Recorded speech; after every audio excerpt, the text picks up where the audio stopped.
At sa buong mundo, ito ang balita.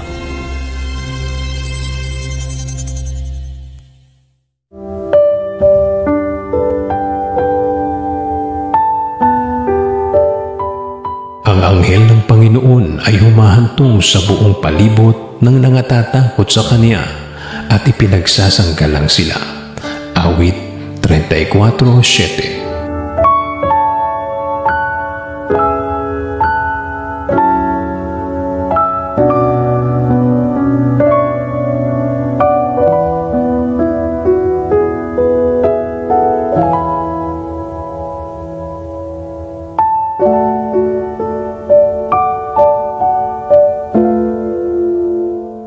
Sa ngalan ni Kuya Daniel Rason, ako si Bernard Dalis.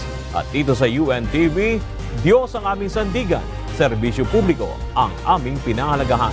Magandang tanghali.